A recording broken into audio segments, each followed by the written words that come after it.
Hello. Welcome to cEDH Budget Brews. I'm Tim, and tonight I'm joined by my friend Bad Dog. Say hi, Bad Dog. Hey there, everybody. Uh, how you doing tonight, man?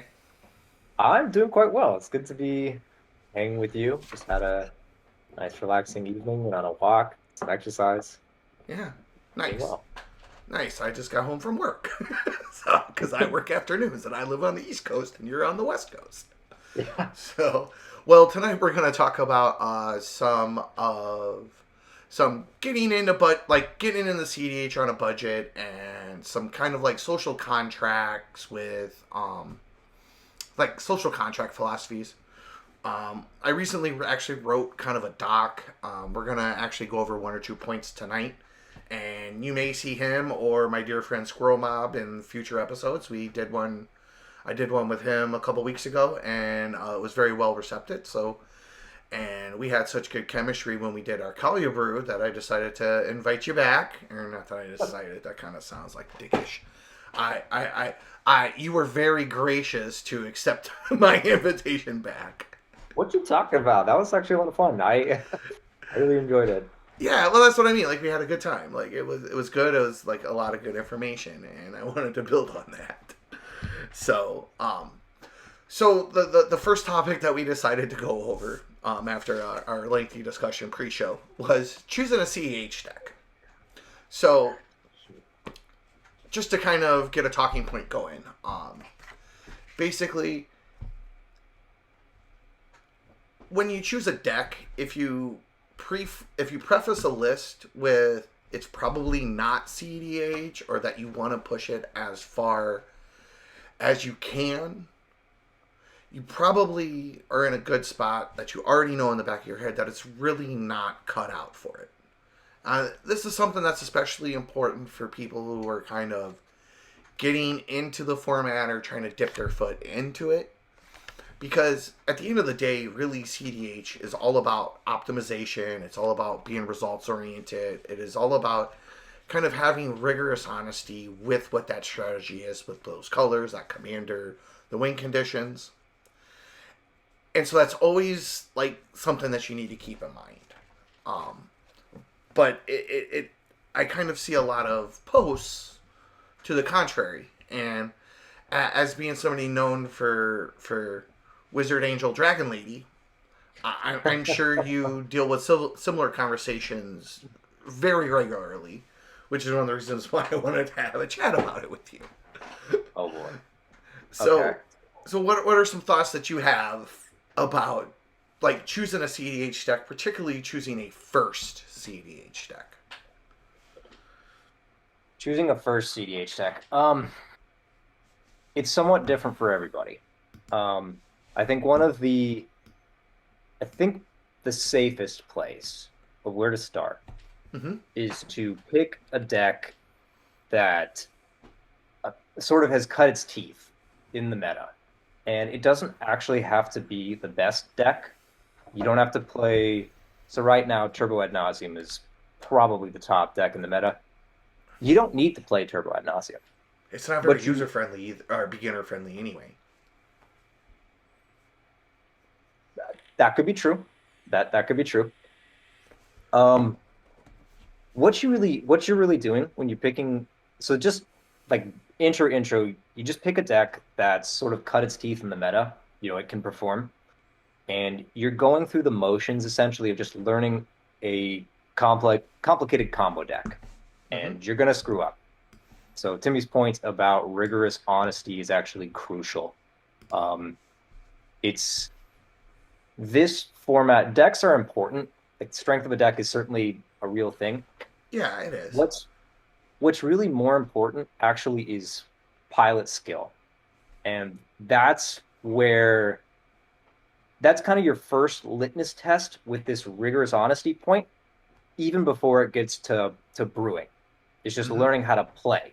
And you Yep. will make silly mistakes. I've made and continue to make many. I got them on camera tons of times. There you go. Yeah. Well, and like to kind of piggyback on that thought of like play skill. Like for me, like especially when picking like a first deck or like a first kind of group of decks, is that and that rigorous honesty thing that I threw in there is that like, am I honestly able to really learn and pilot this deck to its full effectiveness? Like, and and not all decks are can give you replicatable results equally. Like, to be honest, like a good easy deck to play when you start is Godo, because you can pilot Godo like 80% with very minimal training. Like, when I say 80, I like, you can get the basics, and when I say basics, that's more than just counting to 11 and go burr. Like, you need to know when your window is and timing, and there's some setup and what hands to keep and that kind of stuff. But you can pilot that to a relatively reasonable successful win rate because it's very linear. It has a very kind of strict, like a very, very just, you do X, Y, you get Z. Like, the end result is you're going to play Helm with a host and win. And then the other 20% is what happens when that doesn't work out. You know what I mean? Yeah, And, absolutely. And the 80% is like, I don't just do it the first second I can, because, well, what if everybody's got untapped mana and everybody drew a bunch of cards because people have wheeled 5 times and nobody pitched any free interaction, Whereas, like, take Blue Farm, for example, like, dealing with those, like, some of those loops, like, with the Cloud of Fairies and all that kind of stuff, like, they're kind of obtuse sometimes. Like, even for people who are kind of seasoned. But, take that Kalia deck that we built a couple weeks ago. Like, you and Clay piloting that thing where it was way different than what I was doing. I mean, you guys were just like cracking and rolling turn 2, turn 3, and I was like, it's not to say that I couldn't get there, but like at first glance, like you can definitely show the difference in intimacy with that strategy. You know what I'm saying? Well, so this is actually a very important point. And it's sort of, I think this is not just in picking a deck, but it's also sticking with a deck. And this gets more into the psychological factors, which everybody's different. Everybody has things that they like or dislike. One thing that's really important about strategic decision making, especially in the moment, is a concept called situational awareness. Mm-hmm. And that's not it's a fancy term for basically just being aware of your surroundings, of yourself, of how you're paying attention to things. Mm-hmm. And something that's really interesting with games is that when you're doing something that you enjoy, you tend to have a higher situational awareness because you're enjoying the process, you're having fun. Yeah. So you're going to spend more time learning the ins and outs, the little like tricks of the trade, the little efficiencies that give you those slight edges to make you a better pilot and optimize min-max your actual deck later on. Right. So when in lines talk, and an ability to play min-max in it. Exactly. So like when people talk about, just play the best deck, that's sort of a misnomer. Certain decks might have higher win rates across the field. Just like your average pilot of X deck is better than your average pilot of Y deck. Mm-hmm. But on an individual level, that might not actually be true for you specifically. Mm-hmm. Even if a deck might be what some people call bad, for you, if you really have that fire and you really are into it, it might actually be the correct choice for you because you'll put the time in to get good at it. Right. And that's kind of why it's important to be able to kind of like look at your past experience. Like, what do you play in other formats? What do you play like in lower power levels? Like, what types of strategies do you naturally gravitate to? Do you naturally enjoy? And then where does that fit into like established strategies? And where can I use where can I take those established strategies, learn the fundamentals to be able to branch out from there, right? 100%. Actually, it's really funny you bring that up. So I don't use this for cEDH players. So anybody watching, don't get the wrong idea. But when I introduce like a new person to Magic, Mm-hmm. oftentimes, and I'm just trying to figure out a deck for them to learn. Oftentimes, I'll ask them, okay, if you're playing like D&D, or if you could be a wizard or whatever, what kind of wizard would you want to be? Yeah. And different people give totally different answers. Like, oh, I want to be an elf rogue, and it's like easy. You play a green black elves deck, and bam, Right. fast intro to the format with something that they're already interested in, and it tends to sync pretty well. Salvala could be or even Morrowind. Like, okay, Sure, maybe not, exactly. maybe not Nath. Morrowind, but you know, I mean, Nath doesn't get a lot of love these days, but there are Nath is some it's scary so Nath players out it's there. so slow and can't close out the game ever. I will tell Eh. you this. There's a guy in the cEDH games meta that plays a Nath deck, but it has like Yawgmoth combos. Uh-huh. So he's like using Nath as a way to generate tokens to feed into Yawgmoth. Yeah. It can get downright disgusting Oh once he yeah. gets his engine rolling. Well, and I mean, it's not almost any deck if you take the time and you put in the reps can produce reasonable results. The trick becomes, especially like with a wider audience, are those results replicatable? Like, Exactly. Yes. to me personally, what separates a good deck or a best deck from just something that passes is if I handed this to a new player, how quickly can this player, regardless of skill, like as long as they're of reasonable, skill, can pick it up and begin to get a reasonable amount of results. Like, are they going to be as deep with, Kalia's Clay or Scott with Kinnan or Sean with like Frog or Azrael with Godo or Coco with Corvold. You know, probably not for a while, but if they pick something that they generally can get decent results with, and they pick something that has the potential to give reasonable results with, they should, if they do a reasonable amount of homework, should like start to get up that curve relatively quickly. Like, I mean, pretty much every role playing game I've ever played, D&D included, it is very easy to go from level 1 to level 5, and it's pretty easy to go from level 5 to level 10. It's when you start going from level 90 to a level 100 is when you really you start getting those diminishing returns the farther up you go. Yeah. You know what I mean? Yes, exactly. I would actually agree with that. Something to add to this. Failure is going to happen.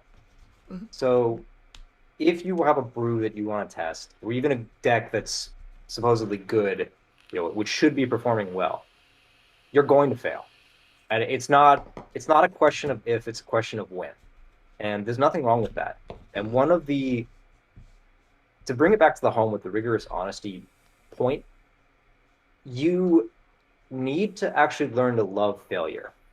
And failure is harsh, but it's the most honest teacher you're going to get. Yep, how to learn. Yeah. And it's best, it gives you a lot of empowerment if you can make peace with that fact that failure is okay. It's an opportunity to get better and learn. Right. Yeah, it totally is. Well, and that's the thing, because when you fail, you can go back and analyze where did I make my mistake? I used to have a saying, because I played a lot of Legacy, and to mediocre success. But 9 times out of 10, when I scrubbed out on a tournament, it was not because of bad matchups. It was not because of a bad deck. It was not because of any of those things. Some percentage of it was because of bad matchups. But most of the time, it was usually because my opponent outplayed me, or my opponent knew my deck better than I knew their deck, and I overthought, or I misplayed, or I missequenced, or I kept a bad hand. Like usually, some type of action I took to screw it up. In fact, the biggest story I have about the biggest punt of all time was I was playing in a legacy tournament for a Black Lotus. Wow. Second place was a underground seed. Granted, this was a few years ago, back when the rocks were soft. I was playing Infect. I basically just steamrolled everybody up to top 8. In fact, the guy that I played in the finals, I 2-0'd him in the Swiss. So, and he was playing Storm. So, if you guys know anything about Legacy, Infect is a tempo deck. It's one of those days stifle decks with Force of Wills. Like, if you're gonna have a good matchup, it's gonna be against Storm. Guess what? Guess who got the Black Lotus? Not me. He did. The game kind of he thought seized me early. He got a couple of key pieces on my hand, slowed me down. I dazed, Force willed him, spell pierced him, fluster stormed him out of being able to win, and the game kind of went to a grind. So, turns out I didn't build my deck correctly. My normal list, I would run one Pendelhaven main, one Pendelhaven in the board. I would also run a second crop rotation in the sideboard. And I would board those in matchups where I didn't need all of the pump spells. I just needed all the counter spells. Because I could just Pendelhaven, Noble Hierarch, because they don't have any removal. And essentially, like, hit them in 3 turns instead of, like, trying to, like, Berserk Invigorate them real fast. Because I'm not going to outrace a Storm deck. I'm the control deck in that matchup, right? Right. But I had last minute talked myself out of the second Pendelhaven. He boards in Wastelands. He Wastelands my Pendelhaven. I got no way to get it back. I was 1 damage off before he drew enough cards to be able to storm back off again. And I didn't have enough interaction to stop him. Because he had a silence. 100% my fault. I deviated from my normal strategy. That was effective. And that cost me the game. So the way it applies to this is, a lot of times, you will talk yourself out of the right play because you'll second guess it and you'll balk at what you should do. Like, it was the same thing like when I was watching you guys goldfish those hands when me, you, and Clay were doing the live brew, was I didn't see a lot of the storm lines that you guys saw, but they were there. Like, I helped you build the deck. It wasn't like I didn't have input.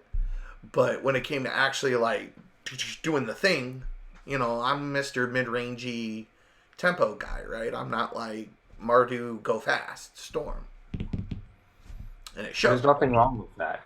And that so this is actually very important. There's nothing wrong with being that way. And there's also nothing wrong with sort of going out of your bound, kind of reaching out beyond your comfort space, your comfort space. Yes. I'm blanking on words today. It's all right. So I'm not just a Kalia guy. I cracked Circu. I've cracked the Derevi displacement combo.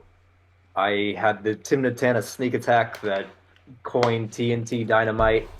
And where the Timnatana Discord gets its name from today. It's Timnatana sneak attack. Protean Hulk. Thar. We worked on Thar. Yeah. One of the things that's really important when selecting a deck is to try a whole bunch of different decks. Just try things out. And the reason why it's important is because it's a lot of... So what Timmy's talking about is sort of like maintaining your... It's like sticking to your own sort of identity, if you will. Like, you have a plan, you know what you're going to do, and you have to stick to it. And fear can kind of push you back, make you second guess what's going on. On the flip side, try things out. Mm-hmm. accept that you're going to screw it up. And if you take that attitude, like, so for example, say to me, you've been playing a match that you didn't know so well, Right. or maybe it's a match that maybe it would be an opponent that you didn't have a good matchup with. So, like, what is the weakest matchup probably for Infect? And that era was countertop miracles. Okay, sure. At that All right. time, it's a lot Okay. better now. Right. Well, so okay. So, like, say you see somebody coming up with countertop miracles, and you already know you're not favored to win. Mm-mm. You've really got two options. You sort of stick with what you know, Right. or you go crazy and try something different.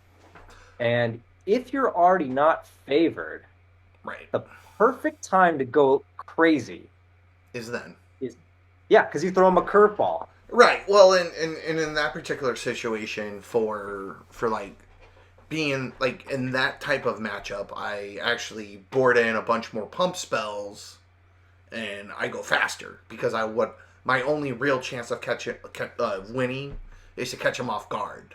Like maybe they kept a slow hand, and I can just YOLO them because I'm not winning past turn 3 with them.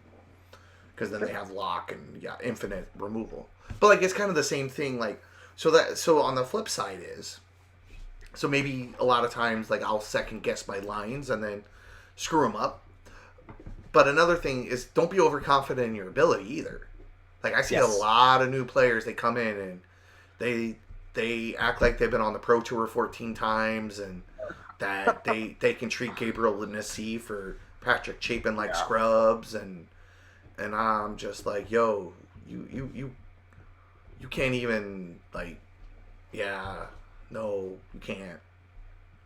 And you get that overconfidence, and it's an anchor at that point. Overconfidence tends to come from, I guess you could technically call it ignorance, but it's really more of like not understanding how much left there is to learn. Right. It's sort of like they just don't have the scope yet. And so, like, when you're selecting a cEDH deck, the reason why this all sort of relates is just try out a whole bunch of different things. So, number one, you can build that kind of scope. You can find, and you can, through the process, you can find out what you like. You can find new lines. You can try new strategies. Yep. And when you come back to older things that you tried out before, it actually lets you approach that deck with a fresh viewpoint. So that, and it's just it is really in a convoluted way. It is related to the legacy discussion because again, like you have this extreme like the importance of sticking to what you know, but then there's also the importance of reaching out beyond your comfort zone. Right. So a lot of what I do, like basically, I pick up a deck, I will play it 10 games, and then I shelled it.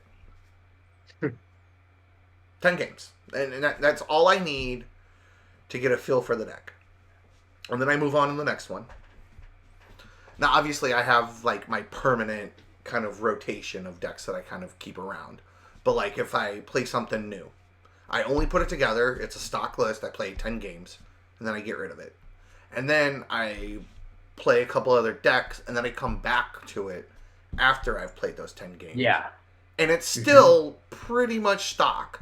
Like, I might be like, oh, you know, this card was a little soft, and I think the meta shifted this way, so I might take that out, or, you know, I don't need that third wheel, because really, like, the second one isn't that great anyway, like, whatever.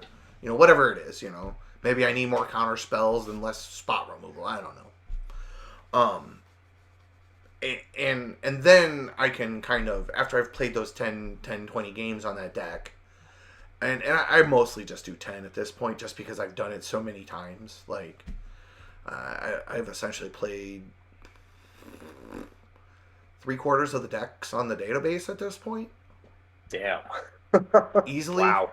And I mean, and I mean, I'm not just talking like 10 games on them. Like, I mean, there were at one point I was playing probably 25 games of cEDH a week on webcam. So I was like 3 or 4 a night for a long time. But you kind of work your way through. Now, granted, that pace has slowed down now, obviously. But But when you go back to the list, you kind of, the reason why I do that is because like I learn the basics, but then kind of fumble through it. But then when I come back, I've got a good base, and then I can kind of come back at it fresh. Because if I had just kept playing that deck the whole time, I kind of get caught up in all the little things and stuff. But it's usually the second time around is really when I do a deeper dive into it personally. I don't know about you, because I know you jump decks a lot.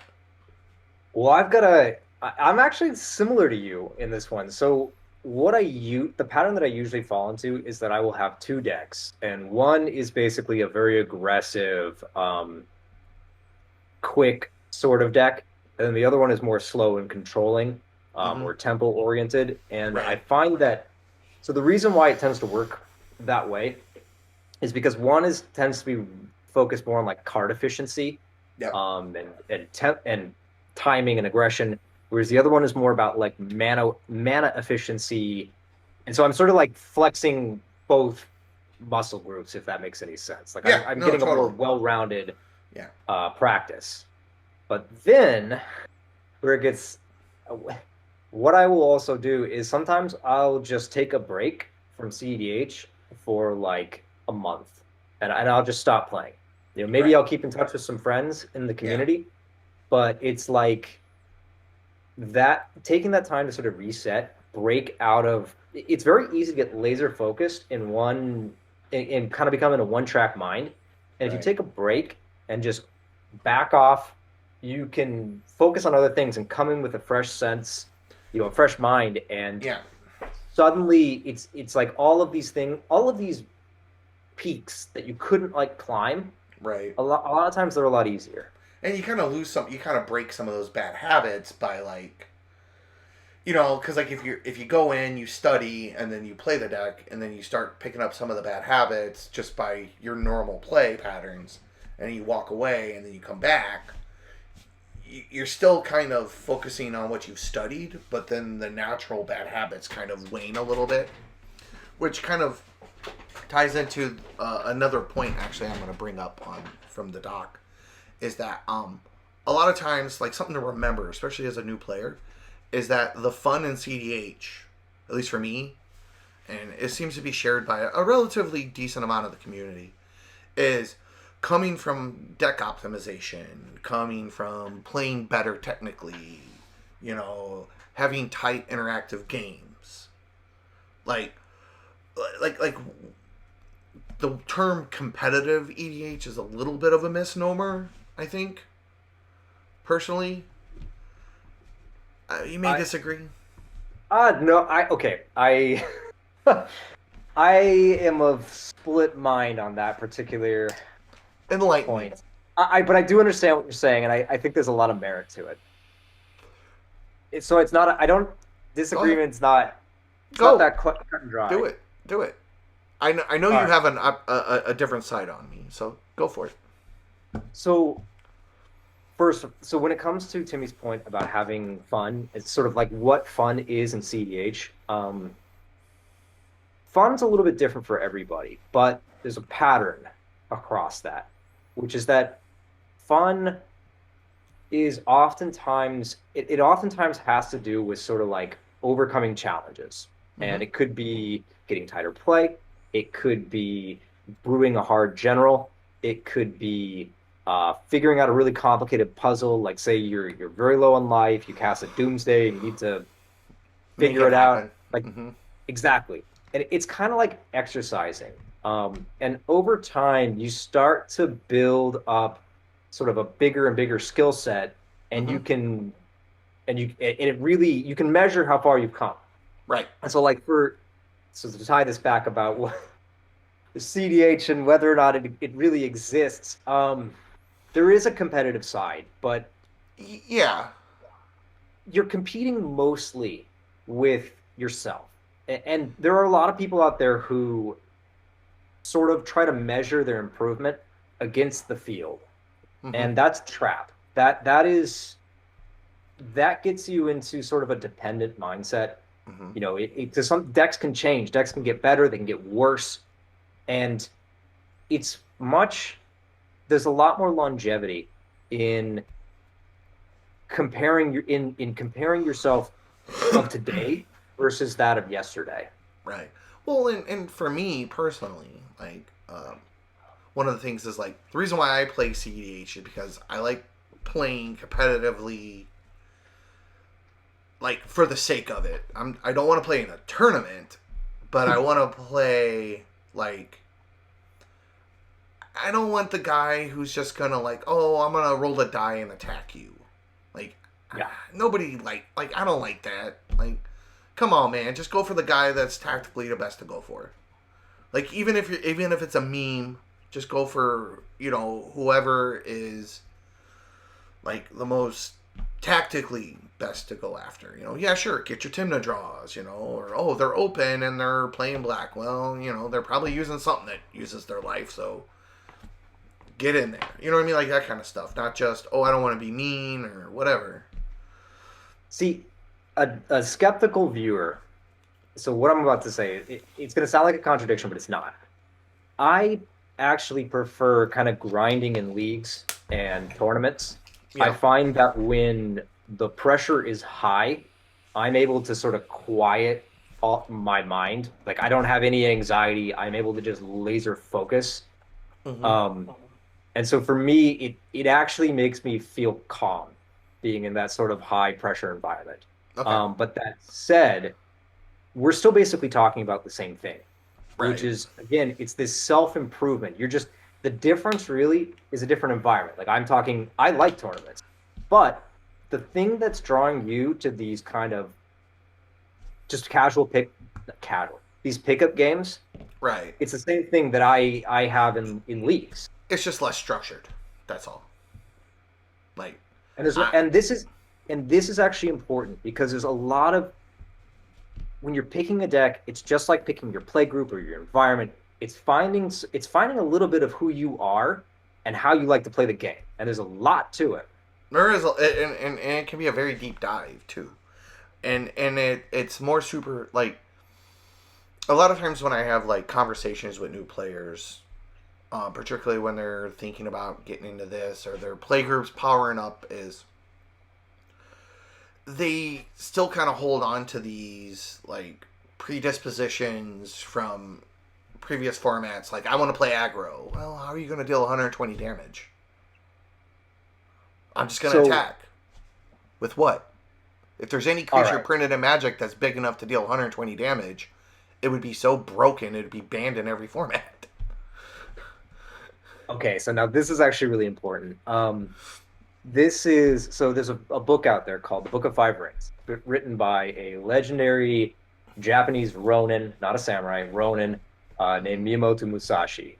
Mm-hmm. And he is famous for, I believe, a history buff in the comments can correct me, but I believe it's winning 65 duels to the death and surviving it all. His book, The Book of Five Rings, which he wrote in his, I believe, mid 60s, Mm-hmm. became basically the Japanese equivalent of Sun Tzu's The Art of War, or Okay. Sun Tzu. Yeah. Sun Tzu. I, you, Ah, I dude, think I it's butcher Sun names Tzu, but I'm just. not sure. I Yeah. don't speak Chinese, so people I've always correct me, heard it please. pronounced as Sun Tzu. Yeah, fair. So the reason why this is the connection here is that Musashi begins his book talking about the importance of metaphor, and he likens all paths in life. He basically says that almost all paths in life are ultimately the same thing. No one path, no one path, no 10,000. And the Yeah. point that he's trying to convey with this is that the same sort of process of self-improvement there are common metaphors which are the same across all genres. So what Right. you're talking about with, for example, aggro in a 20 life format, there are decks which do play more aggressively and Yeah. are almost more aggro than others in cEDH. No, well, and two of those that come to mind are Ishaya, the Ishaya Jessica build that I just tested and did a budget brew on last week. You can actually a cheat, a hack, as the kids call it these days, is just reanimate your fatties. Sure. I mean, if you reanimate an 8/8, you're only paying 2 mana for it. So essentially, it's a 2 mana 8/8. And yeah, I'm a Legacy Tinfins and Blackwood Reanimator player. You know what I'm saying? Yes, of course, I'm gonna play Kalia. Right, but I'm just saying, like if you're reanimating an 8/8 demon, like if you're paying 2 mana and discarding a card to get an 8/8, like that's pretty good value, and that is a reasonable facsimile of aggro. Now, are you mainly playing that because it beats face? Probably not. You're probably doing it because A, it's villainous and it draws you a million cards, or B, it's a demonic tutor for every creature you sack. Well, that's the Tinfins sort of metaphor, if you will, which is the villainous.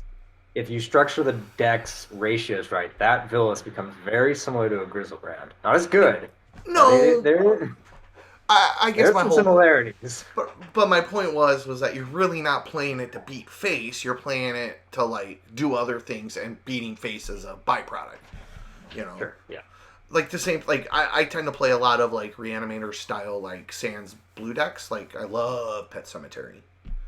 As bad as it is. I love playing it. And I will always play it on me. I will always play Elish Norn. I don't care. I'll play the fuck out that deck. And I do decent with it. Like it's just it's a Sans Blue Reanimator. Like what you get what you get, right? And but I love it and it's fun and I do okay with it. But like I play Elish Norn a lot.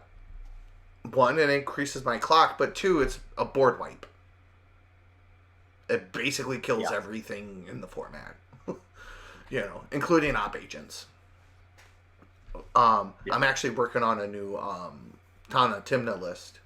I'll show it to you after we're done. I think you'll have sure some takes on it probably, but it's more of a it's very similar to like a I'm calling it Tana and Timna Peekaboo because it uses Sun Titan like LRW. Because Sun Titan's ETB trigger allows you to return the animate dead. You just need to sack the Sun Titan to something like Goblin Bombardment. Yeah. Or Razaketh. Sure, 100%. I mean, that's potential. And on top of it, you get a 6/6 with Vigilance. That's a value engine to help buy back all of your pieces that you've lost. Yeah, but so guys, like, we're just talking about the same thing. It's this pick up on these metaphors. It's pick the metaphors. There's metaphors for specific cards. There's metaphors for play styles. Follow that. Mm-hmm. So. But yeah, I just and picking a first deck or first couple of decks is something that's really important, and if not done correctly, can kind of A, like soil a play group, or B, like give you a bad experience. Like time and time again, I've seen a lot of players that have had bad experiences with play groups or with cEDH as a whole because they really want to play X, Y, or Z, but one, X, Y, Z is not really favored. B, they're not really able to it's not that they can't pick up the skill, it's just that they're not at a point at that time to pick up the skill. Because to be honest, the better player you are, the more you can get away with. Like, at the end of the day. Like, a bad player like me, I gotta stick to, like, narrow stuff. People who are much, much better at this game than I am can, like, Michael Levine, for example. Like, I can't play Heliod. I don't care how good it is. Put mono white in my hand, like. You gotta play some Death and Taxes, my friend. I've played Death and Taxes, and I 0-14 with it at a CG Open twice. Oh. Fair. Now I do better with Maverick, but Yeah, there's your more mid-rangey kind of. Mm-hmm. Yeah. Yeah. Okay. Yeah. Same thing, but I mostly play Delver decks. I'm that guy. I'll be honest. Like, I've been playing Delver since it was called Canadian Threshold. Back when you have like Nimble Mongoose and everything. Nimble Mongoose. I played it before Tarmogoyf was printed, when it was Werebears. I remember that. I was in freaking middle school. That was like we used to get these world championship decks, and we just bash each other's brains, and we didn't know what the hell we were doing. But it's like, yeah, werebear. That is the card. Dude, if I could find a reason to play werebear, I would. Hey, it's a Timna attacker. It's a 4/4 Tim, and it makes green mana. Like I've tried. It has that not. is play Boreal Druid. Which do you pick? It hasn't aged well. I might pick the werebear. I'm the asshole who played Tarmogoyf in Pod. Yeah, it was a 5/6 beater. Like they couldn't block with Crom. Fair enough. There you go. But anyway, I digress. I definitely have learned, like, I mean, I can play a pretty good variety of decks. I just know that, like, I'm not gonna, like, I'm not a huge Storm guy, to be honest. So something that helps with this, and actually this is perhaps one of the most important tools for selecting a deck, beyond all the sort of metaphorical stuff or different, like, personality things. Just freaking goldfish it. That helps a lot. Just take the deck, goldfish it 10 times. Look for what lines are the efficient ones. Look for what's more convoluted and not really as useful. It's very simple. You'll find out what the strong cards are, what the weak cards are. You'll find out the stress testing of, what the deck can handle and what it can't, because if you keep pushing and you keep pushing, you'll find, okay, this deck cannot mull down to 3 cards. Right. Some can. Terrible. Some can. Some just need a land, a mana vault, and a treasonous ogre to win. Land, Dockside, Demonic Tutor. Exactly. Right, yeah. Right. Totally. Well, and yes. Treasonous ogre. That's a good one, too. I mean, because I've done that in Thar.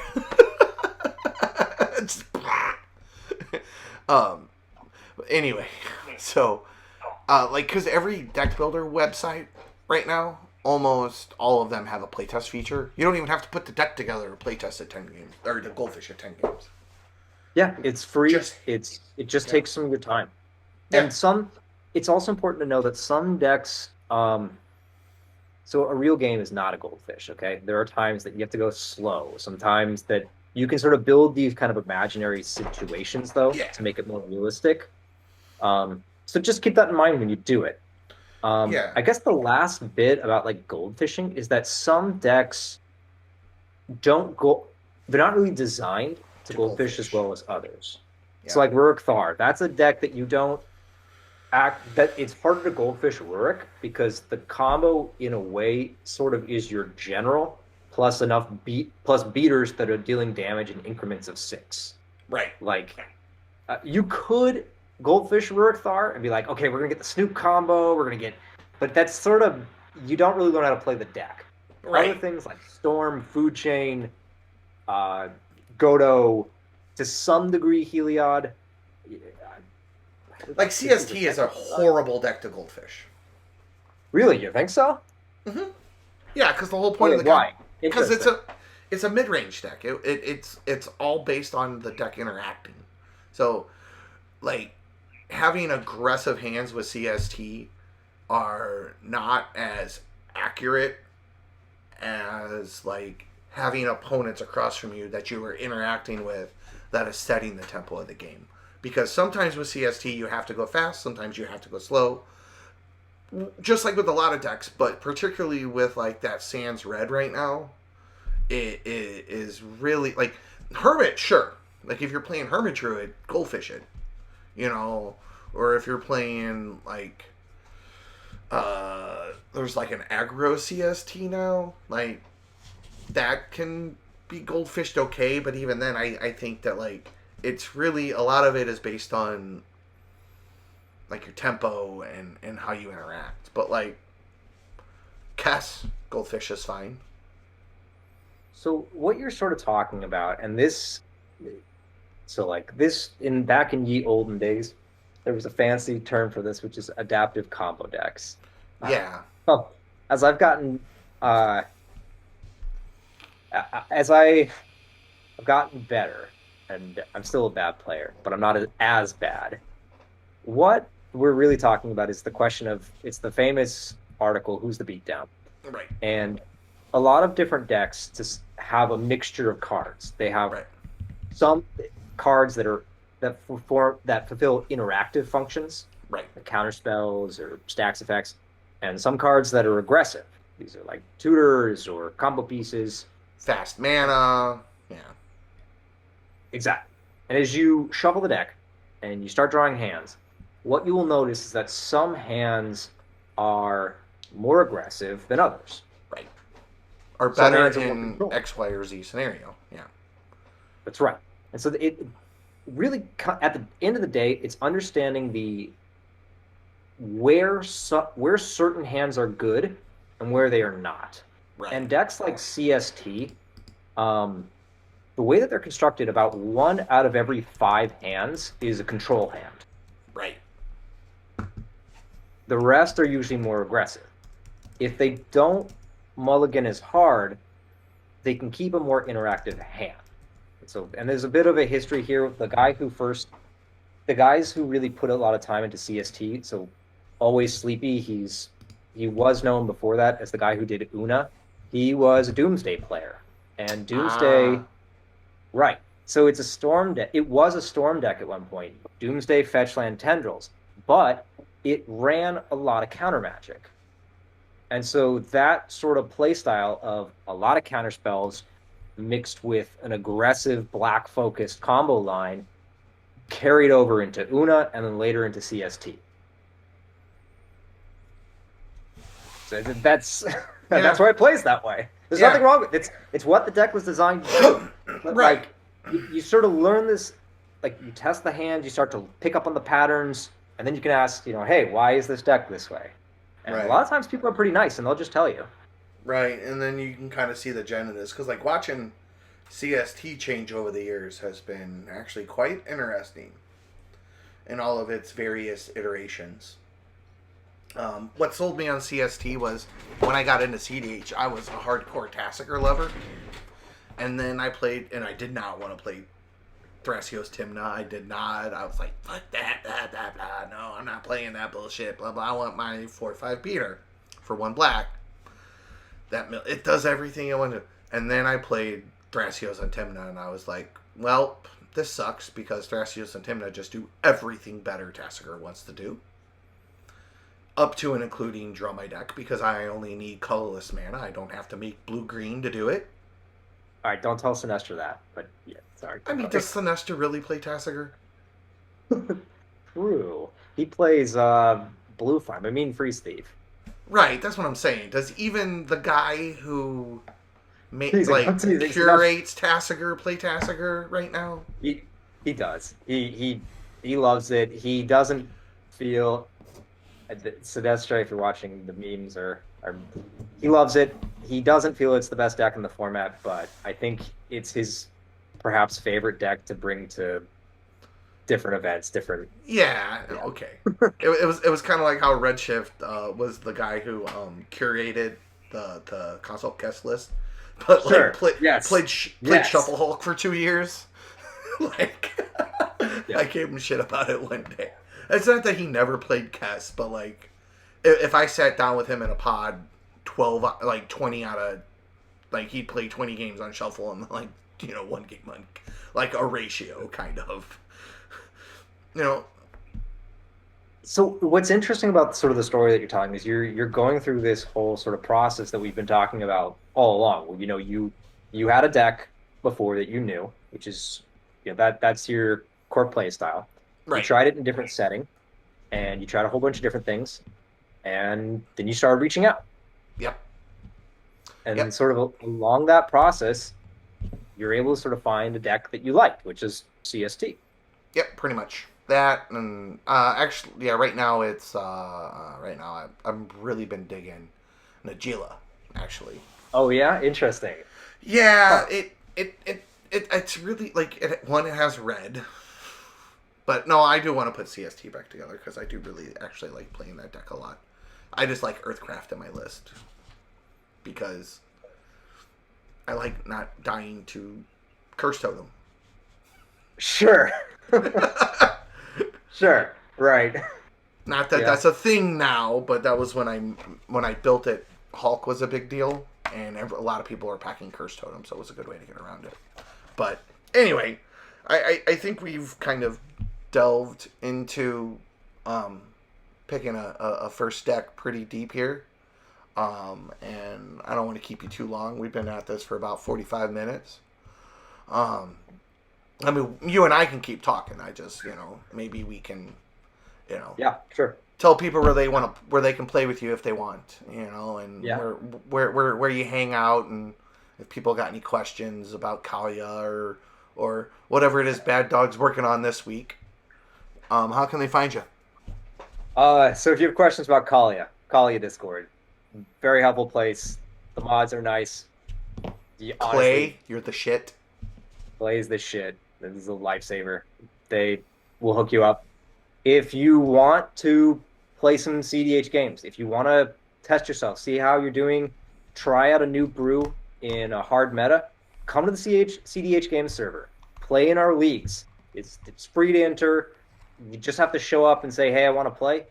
And it is a great way to measure improvement over time, meet new people. Yeah.